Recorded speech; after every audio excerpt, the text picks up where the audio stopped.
Hezbollah Lebanon में स्थित एक शिया इस्लामी राजनीतिक और सशस्त्र संगठन है।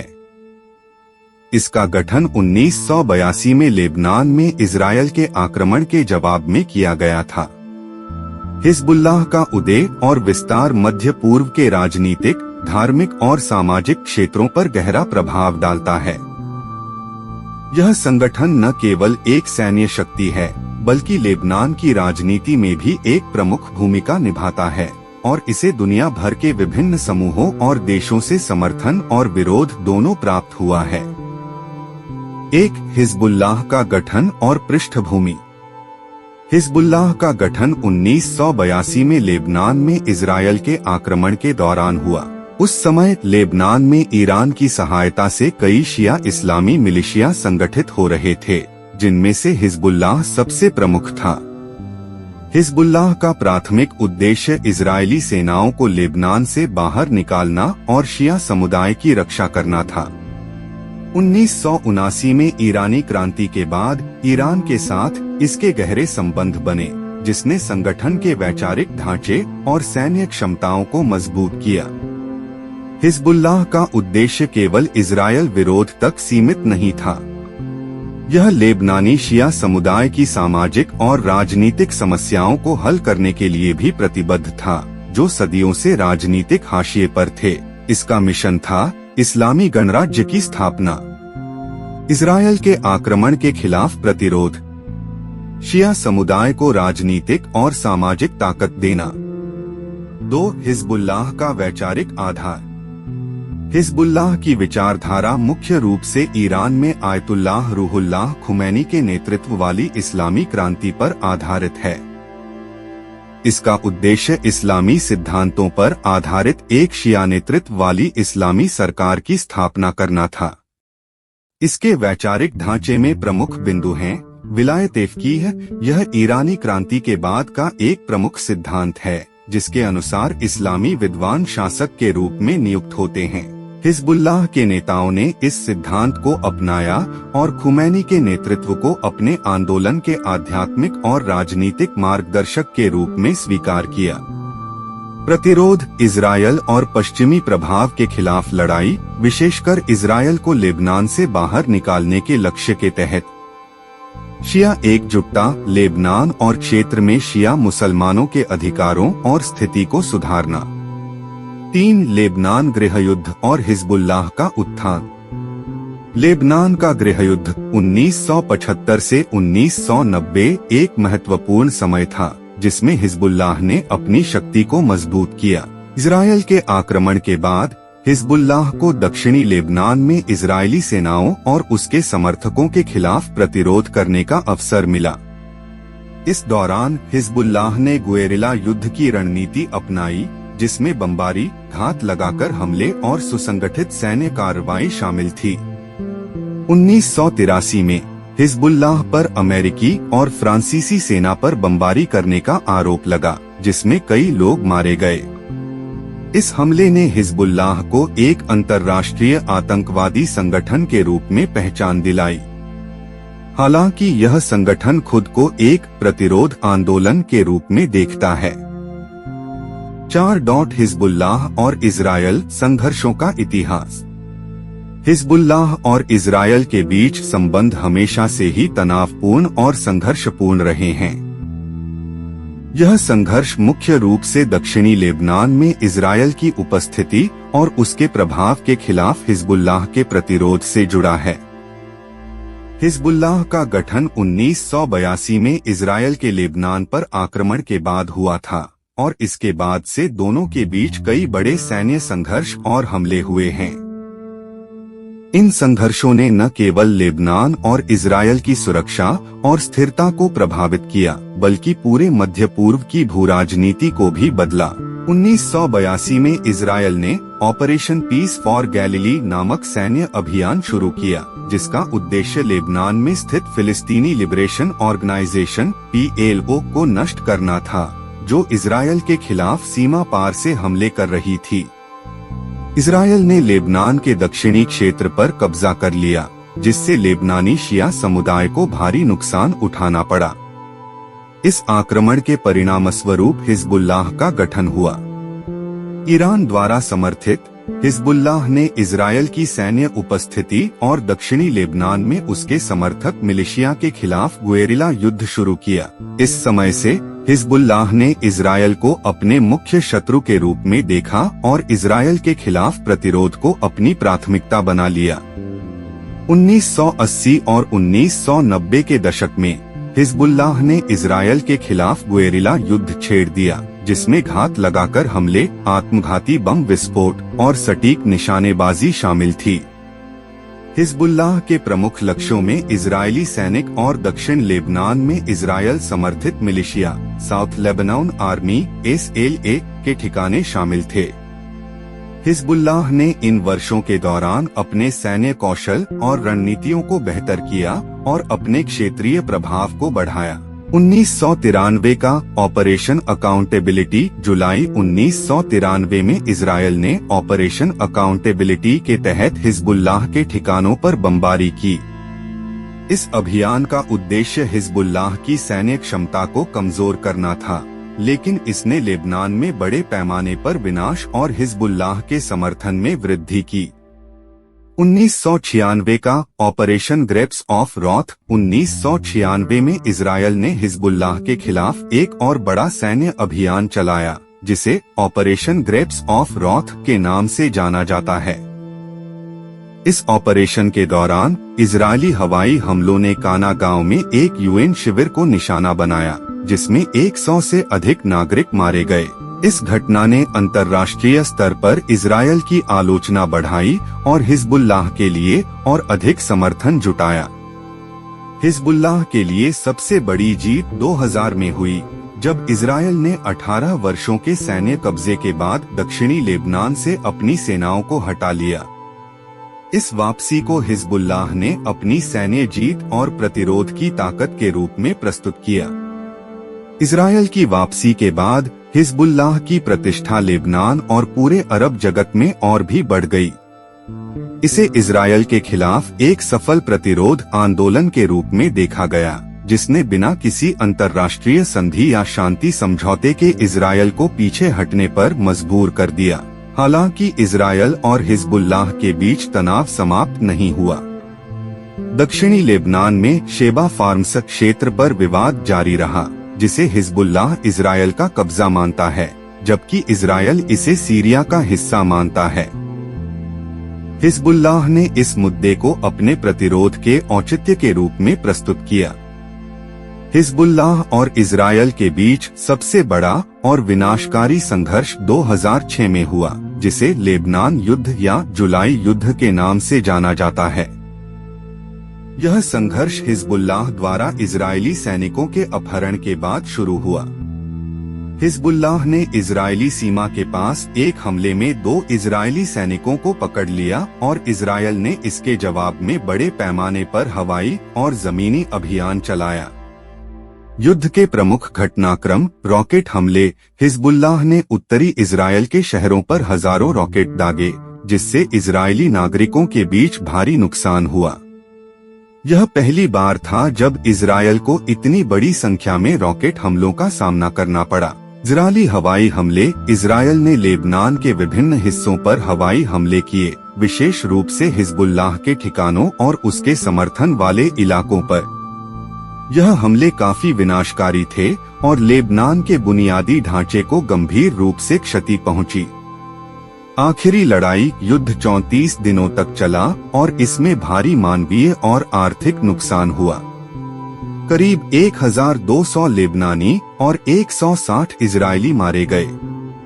अंत में संयुक्त राष्ट्र के हस्तक्षेप के बाद युद्ध विराम की घोषणा की गई, जिसे UN सुरक्षा परिषद के प्रस्ताव 1701 के तहत लागू किया गया। युद्ध के परिणाम। युद्ध का कोई स्पष्ट विजेता नहीं था, लेकिन हिजबुल्लाह ने इजरायल के खिलाफ प्रतिरोध में अपनी ताकत साबित की। इसे अरब जगत में और अधिक समर्थन मिला और इसे इजरायल के खिलाफ खड़े होने वाले के रूप में देखा गया। हालांकि इजरायल ने हिजबुल्लाह की सैन्य क्षमताओं को कमजोर करने का दावा किया, लेकिन हिजबुल्लाह ने खुद को एक संगठित और प्रभावी प्रतिरोध आंदोलन के रूप में स्थापित किया, जो इजरायल के सैन्य बल का सामना कर सकता था। 2006 के युद्ध के बाद हिजबुल्लाह और इजरायल के बीच कई सीमित संघर्ष हुए। हिजबुल्लाह ने अपने सैन्य ढांचे को फिर से संगठित किया और अपनी सैन्य क्षमताओं को और भी मजबूत किया। इसके बाद के वर्षों में हिजबुल्लाह ने रॉकेट और मिसाइलों का भंडार बढ़ाया, जिनमें लंबी दूरी तक मार करने वाले मिसाइल भी शामिल थे, जो इजरायल के अंदरूनी हिस्सों को निशाना बना सकते थे। सीरिया संकट में हिजबुल्लाह की भूमिका। 2011 में सीरिया में गृहयुद्ध शुरू होने के बाद हिजबुल्लाह ने सीरियाई राष्ट्रपति बशर अल-असद के समर्थन में अपनी सैन्य शक्ति तैनात की। सीरिया में हिजबुल्लाह की भूमिका ने संगठन को और अधिक मजबूत किया और इजरायल के लिए एक बड़ी चुनौती पैदा की, क्योंकि हिजबुल्लाह को अब सीरिया में भी मजबूत उपस्थिति मिल गई थी। आज भी हिजबुल्लाह और इजरायल के बीच तनाव बना हुआ है। हिजबुल्लाह ने अपनी सैन्य क्षमताओं में भारी वृद्धि की है और इजरायल के लिए यह संगठन अब एक और भी बड़ी सुरक्षा चुनौती बन चुका है। इजरायल ने बार बार चेतावनी दी है कि वह हिजबुल्लाह के बढ़ते सैन्य भंडार और प्रभाव को बर्दाश्त नहीं करेगा। इसके अलावा इजरायल और हिजबुल्लाह के बीच अक्सर सीमा पर झड़पें होती रहती हैं, खासकर सीरिया और लेबनान की सीमाओं पर। इजरायल नियमित रूप से सीरिया में हिजबुल्लाह के ठिकानों को निशाना बनाता है, जिससे इस क्षेत्र में स्थायी शांति की संभावनाएं कम होती दिखती हैं। हिजबुल्लाह और इजरायल के बीच का संघर्ष दशकों से चला आ रहा है और यह संघर्ष न केवल दोनों देशों के लिए बल्कि पूरे मध्य पूर्व की स्थिरता के लिए एक गंभीर चुनौती बना हुआ है। हिजबुल्लाह ने खुद को इजरायल के खिलाफ प्रतिरोध का प्रतीक बनाया है और इसकी सैन्य ताकत और क्षेत्रीय प्रभाव को नजरअंदाज नहीं किया जा सकता। हालांकि 2006 के बाद कोई बड़ा युद्ध नहीं हुआ, लेकिन दोनों पक्षों के बीच तनाव लगातार बना हुआ है और भविष्य में किसी भी समय एक नया संघर्ष भड़क सकता है। 5. राजनीतिक सशक्तिकरण। 1992 में हिजबुल्लाह ने पहली बार लेबनान की संसदीय राजनीति में प्रवेश किया। यह निर्णय संगठन के लिए महत्वपूर्ण मोड़ साबित हुआ, क्योंकि इससे हिजबुल्लाह को लेबनान की राजनीति में एक मुख्यधारा की पार्टी के रूप में स्वीकार्यता मिली। 2009 के चुनावों में हिजबुल्लाह के नेतृत्व वाले गठबंधन ने संसद में महत्वपूर्ण सीटें जीतीं और इसके राजनीतिक प्रभाव में वृद्धि हुई। संसदीय राजनीति में प्रवेश के बावजूद हिजबुल्लाह ने अपने सैन्य विंग को बनाए रखा और लेबनान में एक राज्य के भीतर राज्य के रूप में कार्य करना जारी रखा। हिजबुल्लाह के पास एक प्रभावशाली सशस्त्र मिलिशिया है, जो इसे लेबनान की सेना से भी अधिक ताकतवर बनाता है। 6. सीरिया संकट और हिजबुल्लाह की भूमिका। 2011 में सीरिया में शुरू हुए गृहयुद्ध ने हिजबुल्लाह के लिए एक नई चुनौती खड़ी की। सीरिया के राष्ट्रपति बशर अल-असद के साथ हिजबुल्लाह के गहरे संबंध हैं और उसने असद शासन के समर्थन में सीरिया में अपनी सैन्य शक्ति तैनात की। इसने हिजबुल्लाह को न केवल लेबनान में बल्कि पूरे मध्य पूर्व में एक प्रमुख क्षेत्रीय खिलाड़ी बना दिया। हालांकि इसने हिजबुल्लाह के आलोचकों की संख्या में भी इजाफा किया, खासकर सुन्नी समुदाय में जो असद शासन के खिलाफ संघर्ष कर रहे थे। 7. अंतर्राष्ट्रीय प्रतिक्रिया और आतंकवाद के आरोप। हिजबुल्लाह को कई पश्चिमी देशों जैसे कि अमेरिका, इजरायल और यूरोपीय संघ के कुछ हिस्सों ने आतंकवादी संगठन घोषित किया है। हिजबुल्लाह के खिलाफ आरोप हैं कि उसने कई देशों में आतंकवादी हमले किए हैं और वह ईरान से वित्तीय और सैन्य सहायता प्राप्त करता है। दूसरी ओर हिजबुल्लाह का कहना है कि वह एक वैध प्रतिरोध आंदोलन है जो लेबनान की संप्रभुता की रक्षा करता है और क्षेत्रीय स्थिरता के लिए काम करता है। इसका सामाजिक और राजनीतिक योगदान विशेष रूप से शिया समुदाय में इसे एक सम्मानित संगठन बनाता है। 8. सामाजिक सेवाएं और कल्याणकारी कार्य। हिजबुल्लाह ने लेबनान में सामाजिक कल्याण और सेवा क्षेत्र में उल्लेखनीय भूमिका निभाई है। लेबनान के दक्षिणी क्षेत्र और बेका घाटी में, जहां शिया समुदाय की संख्या अधिक है, हिजबुल्लाह ने अपनी जड़ें मजबूत की हैं। इसका उद्देश्य था शिया समुदाय की उपेक्षित जरूरतों को पूरा करना, जिन्हें लेबनान सरकार और अन्य संस्थाओं द्वारा नजरअंदाज किया गया था। हिजबुल्लाह ने अपने सामाजिक कार्यक्रमों के तहत कई महत्वपूर्ण सेवाएं प्रदान की। अस्पताल और स्वास्थ्य सेवाएं। हिजबुल्लाह ने कई अस्पताल, क्लिनिक और स्वास्थ्य केंद्र स्थापित किए हैं, जहां लोगों को कम लागत या मुफ्त में इलाज मिलता है। यह शिया समुदाय के लिए विशेष रूप से महत्वपूर्ण है, क्योंकि पहले उनके पास स्वास्थ्य सेवाओं तक सीमित पहुंच थी।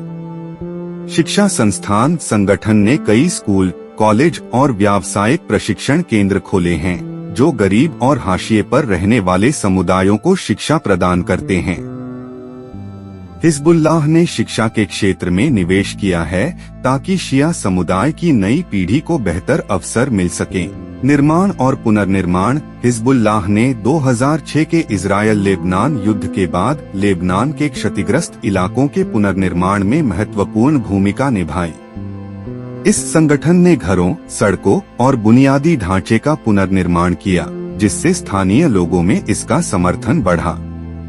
अन्य सेवाएं। हिजबुल्लाह के सामाजिक सेवा नेटवर्क में अनाथालय, वृद्धाश्रम, सामाजिक सहायता कार्यक्रम और शादियों या अंतिम संस्कार के लिए वित्तीय सहायता जैसे कार्य भी शामिल हैं। हिजबुल्लाह ने शिया समुदाय के धार्मिक और सांस्कृतिक जीवन में भी महत्वपूर्ण योगदान दिया है। संगठन ने इस्लामी शिक्षा और शिया पहचान को बनाए रखने के लिए विभिन्न धार्मिक गतिविधियों और कार्यक्रमों का आयोजन किया है। मोहम्मद और अली की याद में कार्यक्रम। हिजबुल्लाह धार्मिक उत्सवों और शोक कार्यक्रमों का आयोजन करता है, जिनमें प्रमुख रूप से अशुरा और मोहम्मद की याद में मनाए जाने वाले कार्यक्रम शामिल हैं। ये धार्मिक आयोजन शिया एकजुटता को बढ़ावा देते हैं और समुदाय को एकजुट रखते हैं। Media network. हिजबुल्लाह ने अलमनार टीवी और अन्य मीडिया नेटवर्क के माध्यम से अपनी विचारधारा और धार्मिक संदेश को फैलाया। इन चैनलों के जरिए धार्मिक और सांस्कृतिक कार्यक्रम, राजनीतिक डिबेट और इस्लामी शिक्षाएं प्रस्तुत की जाती हैं, जिससे शिया समुदाय की धार्मिक और सांस्कृतिक पहचान को और मजबूत किया जाता है। हिजबुल्लाह ने महिला सशक्तिकरण और उनके सामाजिक भागीदारी को भी महत्व दिया है। संगठन ने महिलाओं के लिए शिक्षा, स्वास्थ्य सेवाएं और अन्य सामाजिक कार्यक्रम आयोजित किए हैं। इसके अलावा महिलाओं को सामाजिक कार्यों में भाग लेने और समाज की बेहतरी के लिए काम करने के लिए प्रोत्साहित किया जाता है। हिजबुल्लाह के सामाजिक संगठन महिलाओं के लिए विशेष कार्यक्रमों का आयोजन करते हैं, जैसे सिलाई प्रशिक्षण, धार्मिक शिक्षा और स्वच्छता कार्यक्रम। हिजबुल्लाह के सैन्य संघर्षों में शामिल होने के कारण संगठन ने शहीदों के परिवारों की देखभाल के लिए विशेष कार्यक्रम शुरू किए हैं। फाउंडेशन ऑफ मार्टिर्स नामक संगठन के तहत हिजबुल्लाह उन परिवारों को वित्तीय और सामाजिक सहायता प्रदान करता है, जिनके सदस्य हिजबुल्लाह की ओर से लड़ाई में मारे गए हैं। इस तरह की देखभाल और सम्मान से हिजबुल्लाह को शिया समुदाय में एक विशेष स्थान प्राप्त होता है और यह उन परिवारों की निष्ठा और समर्थन को मजबूत करता है।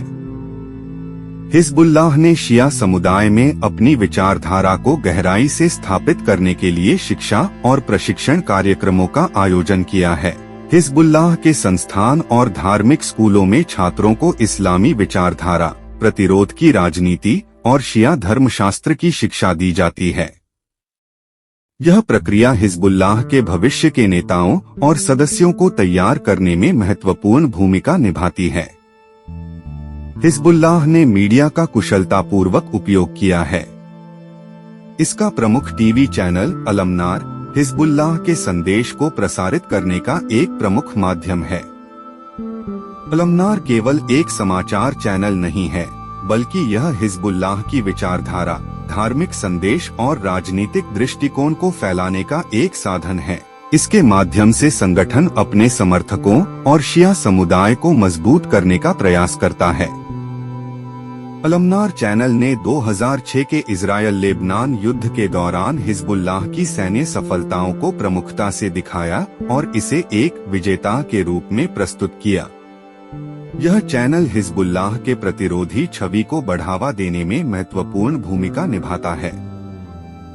हिजबुल्लाह का प्रभाव न केवल लेबनान तक सीमित है, बल्कि इसका अंतर्राष्ट्रीय नेटवर्क भी है। ईरान और सीरिया जैसे देशों से इसका घनिष्ठ संबंध है और यह संगठन ईरान की कुद्स फोर्स से सैन्य और वित्तीय समर्थन प्राप्त करता है। इसके अलावा हिजबुल्लाह ने कई अन्य देशों में शिया समुदायों के साथ संबंध बनाए रखे हैं, जहां वह अपनी धार्मिक और सांस्कृतिक विचारधारा को फैलाने का काम करता है। हिजबुल्लाह की गतिविधियां केवल सैन्य और राजनीतिक ही नहीं, बल्कि सांस्कृतिक और धार्मिक मंचों पर भी दिखाई देती हैं। इसका उद्देश्य शिया समुदायों के बीच एकजुटता और प्रतिरोध की भावना को बढ़ावा देना है। हिजबुल्लाह का सामाजिक और सांस्कृतिक प्रभाव लेबनान और व्यापक शिया समुदाय में गहरा है। संगठन ने न केवल एक सैन्य शक्ति के रूप में बल्कि एक सामाजिक और सांस्कृतिक संस्थान के रूप में भी अपनी पहचान बनाई है। इसके सामाजिक कल्याण कार्य, धार्मिक शिक्षा, महिला सशक्तिकरण और मीडिया नेटवर्क ने हिजबुल्लाह को एक व्यापक जनसमर्थन प्रदान किया है। हालांकि हिजबुल्लाह को कई अंतर्राष्ट्रीय मंचों पर आलोचना का सामना करना पड़ता है, लेकिन इसका प्रभाव और लोकप्रियता लेबनान के शिया समुदाय और मध्य पूर्व में महत्वपूर्ण बने हुए हैं। हिजबुल्लाह का इतिहास और जीवनी जटिल और बहुआयामी है। यह संगठन न केवल एक सैन्य ताकत है, बल्कि एक सामाजिक, राजनीतिक और धार्मिक आंदोलन भी है, जिसने लेबनान और पूरे मध्य पूर्व की राजनीति को प्रभावित किया है।